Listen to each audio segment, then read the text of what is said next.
I'm here with Ginna Watson, and let's have a conversation. Yeah, let's do it. Okay. So, outside of audio and technical difficulties, we were talking about the impact that a teacher has on their students, and whether or not that how much of that impact determines the path that the student goes down. Like, do they continue down the path of, what the teacher is teaching, or like how much of like a good teacher versus a bad teacher is a driving force to whether or not the student just is like, I don't like this class, I'm not going to go down it, instead of I don't like this teacher, but I enjoy the content of the class. I think it's just dependent on how the teacher makes you feel, how encouraging the teacher is, how hard he works to make sure that all the students are learning at least the basic things that they have to learn to continue. Like, for example, my accounting teacher, he was always giving us extra credit just to encourage us to read, to learn, to practice. And in a personally, he made me feel like I had a lot of potential. Mm-hmm. And he's always trying to recruit people for accounting major. Right. So he made me feel like I could have a future in accounting. So that kind of made me question my decision of going into finance.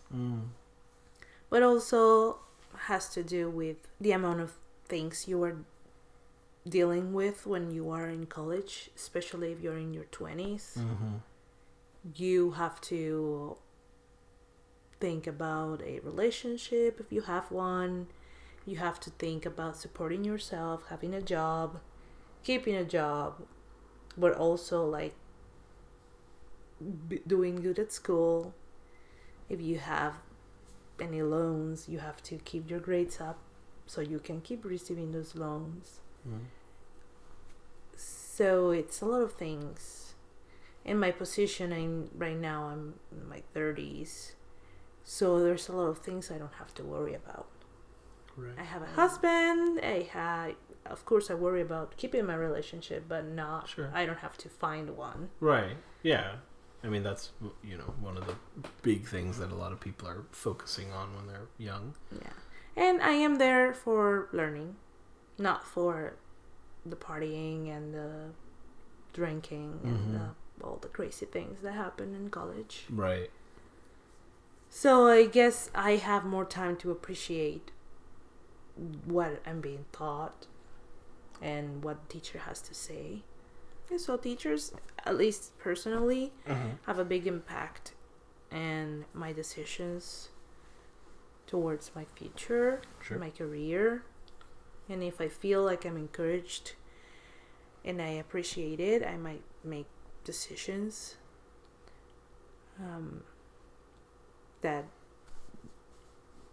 go towards what the teachers say, because I trust their expertise, I trust their experience in the field. And if they say I have potential, then I might just listen. So if you had to like put that on a scale of like, I don't know, 1 to 10, 1 being little to do with and 10 being very impactful, how would you rate like a teacher, a good teacher versus a bad teacher in a particular class, as to leading you or having you continue down that path, or like whatever the class is? I'm gonna teaching. say like 7. So it's pretty impactful. It's very impactful. For example, last semester I had this teacher. It was an online class. It was finite math, and the teacher kept changing the terms of the grading, and she didn't follow the syllabus in terms of extra credit and opportunities for the students. And I felt like I had to pretty much learn by myself. I know online classes, you're learning by yourself, but if the teacher gives you good material, good slides, and good like feedback, then you feel like you are learning from them. Right. But this teacher, like, she never responded to emails, and the few times she did was like, oh, I'm sorry, you don't have any more chances to do extra credit because the time has passed. Worry about the next assignment. So she made me not want to have to deal with finite math ever again. All right. And it also has to do with how much you like the topic as well. It's like a combination of if the teacher is really good and you feel like you enjoy what you're doing in the class, then that's going to give the whole weight on the decision that I make. Right. Yeah, that makes sense. Now, you're in an interesting position, in the sense that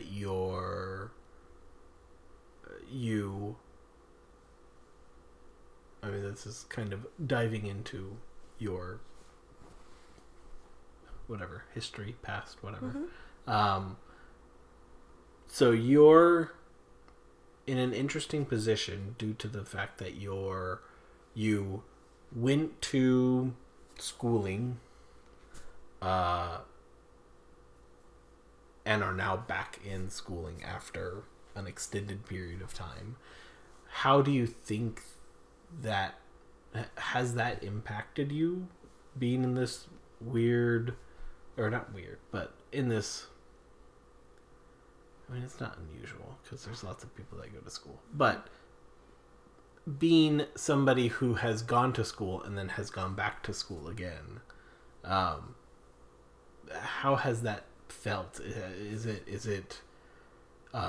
there like a self-reflective element to it where you can like see yourself in like other students and you can be like, oh, like that was me at one point, but now I'm at this position in life? Well, if anything, it has given me perspective. It has helped me identify why some of my classmates might be failing. And it has to do with like sometimes they feel forced to take a class, so they just do the bare minimum to pass. Sometimes they're just more worried about they doing their nails, doing their hair, physical things, and they don't invest their time in like reviewing or going to a tutor or like practicing what they're learning. Right. So I guess, I mean, in a certain way, well, the thing is that I'm always been very competitive. So when I went to college in my 20s, I did all the partying, I did all the relationship stuff, but I also was very competitive. So I had a balance, and I was always trying to be the best. So I guess that's a difference. If it's in your nature, between like failing and like having success. Yeah, I don't think I've ever really been a competitive person. I kind of just do things as I see that I want to do them. If I'm interested in it, I'll be interested in it, but I don't think I've ever had an outside factor that it's like, oh, I need to beat this or that or whatever. It's more just like I just do. I don't know if it's a positive or a negative thing, but I usually care about what people think of me or the opinions that they have of me. Sure. So that's what drives me sometimes. It's just I don't want to look like I'm a failure or like I'm not doing well. Mm-hmm. So I do my best to prove myself and to others that I am the best or I'm doing the best that I can. All right. So, would you like to talk through your experience, your like history of? I mean, normally I ask about the professional history, Mm-hmm. like where you started, where you are now. Yeah. So, would you like to talk about that? Yeah. Well, I'm originally from Colombia, and I went to college for physical therapy. I graduated when I was 20 years old because schooling in Colombia works differently and things are sped up. Mm-hmm. So I graduated at 20 and I worked for approximately 5 years. Yeah, I worked for 5 years mostly in like outpatient clinics, and I did a little bit of teaching, Mm-hmm. but that didn't work for me at all. I do not know how to teach, and that was a very bad experience for me. But I went back to rehab, and I worked for a very, very nice clinic in my city, and I made really good friends. And then I got married and traveled to the United States. I immigrated and I had a baby. Mm-hmm. And that kind of, I put everything off just to be able to dedicate myself to him, to give him the basis that he was going to need to be able to go to school. And I am glad that I was able to do it because not a lot of parents get to be with their kids. And I was able to do it, and I'm very grateful. But as my son was growing, I felt the need to feel productive again. So I thought it was time to start my licensing process for physical therapy Mm-hmm. to work in the United States. And I invested a lot of money and time to do that, but we suddenly had to move to Chicago, and all the paperwork that I did was equal to useless here in Illinois. So I just decided to make a change and go into business. Mm-hmm. Right now I am halfway through my business degree, and I am waiting till next semester to see what my major is gonna be, and that's it. Did you have any other work experience outside of physical therapy? I worked And teaching. yes, in Washington State I worked as a home care aide. I basically was helping take care of kids with disabilities. It was a very good experience, especially because the family I got, they were very nice. They were very welcoming, and they taught me a lot of things, and they fed me a lot of things. and I learned a lot, but it's tough. It's really tough because it's a lot of physical work. It's a lot of compassion. It's a lot of like changing diapers. It's carrying people around, hurting yourself to prevent others from hurting. So it's really tough. I also worked in a nursing home for like 2 months. Mm. But I didn't really like the treatment the residents were given. I didn't like the way they fed them. I didn't like the way they were treated in general. Like it was kind of like dehumanizing. Mm. I didn't agree with their policies, so I just decided to quit because I didn't like that. Mm-hmm. And that's it. Your professional experiences are very different than my professional experiences. Mm-hmm. I'm curious, what are some, if any, life lessons, I guess, if you want to, I don't know if there's a better way to say it, but like, I guess that kind of feels cheesy, but are there any sort of like lessons that you've pulled out from those professional careers that you've applied to the next experience that you had? Were there any like moments that stand out of like, I should remember this for next time or something? Yeah, especially from teaching, I'm gonna say it was the toughest experience, but the one that left the most lessons for the future.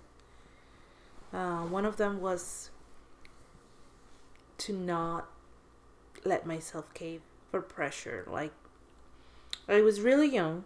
I was 21 when I was offered the job, and it was put in my hands, and I was pretty much told, you have to take this. This is great for you.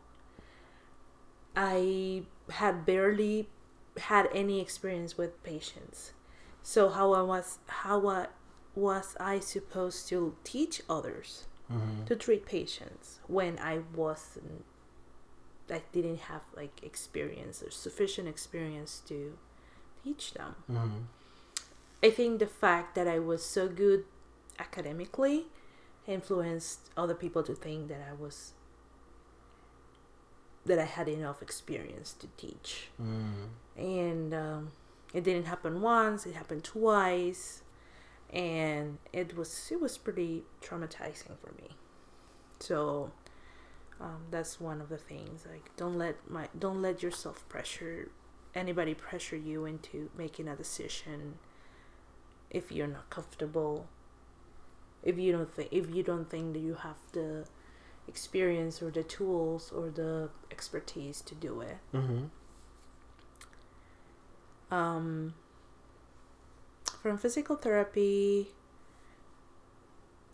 I learned that sometimes people just need to be heard. That some of the pain that people carry is because they don't have a way to say things, and they're just carrying all that weight of that energy, and it ends up like being a symptom somewhere. So like, just being friendly and listening to their problems, their lives, or what they were going through, just that was enough for them to feel better. From being a home care aide, I learned it was like a very humbling. It was humbling because I came from being a physical therapist that was working in this great clinic to working with kids with disabilities, doing things that are not part of a professional role that I was in. So it was humbling. It was like learning compassion and learning how to be a better human. I think those are the things that I've learned from my professional experience so far. What do you think there's anything that you've learned from physical therapy or any other experiences that you feel like you're going to be able to apply towards your new path that you're going down? I think like from physical therapy, you have to have a lot of attention to detail. You have to learn how to read the signs that the patient is not able to communicate. Like the patient may have a pain, but he or she may not know that their posture is wrong, that their flexibility is wrong, or it's not the way it's supposed to be. And they're not able to tell you that because they don't know what's going on. So I guess that translate into business. I said, like, I have to look for things that are not not so evident, so in the surface. I need to look deeper. I need to look into the foundation of things to know how to deal with something. And another thing is, like, when dealing with patients, like patients that they come with pain, so you need to have solutions right away. Like the first time they come, you need to start thinking of, do you have to know what are you gonna do to make them feel better. So I guess I could, in business, you need to be prepared to the things that come, to have solutions to problems that haven't even arisen yet. So just be ready for whatever can happen. That's another thing that I can think. Yeah. I guess as kind of some closing questions, what's something that I've asked it, I don't know if it's every single one I've done or just most of them, but like, what's something that recharges you when you feel like your battery is depleted, like when you feel like your energy is low? What's something that like gets you back into the right mood or gets you back working at a particular problem? I guess just being able to take air, like to do something else, like to stop and watch show, to go out to have dinner and just forget about what is going on, or the whatever problem is waiting for me at home. Just change in the environment. Taking my son for a particular activity, or like going on play dates with him, like talking with other parents. That kind of like distracts me and like kind of like helps me like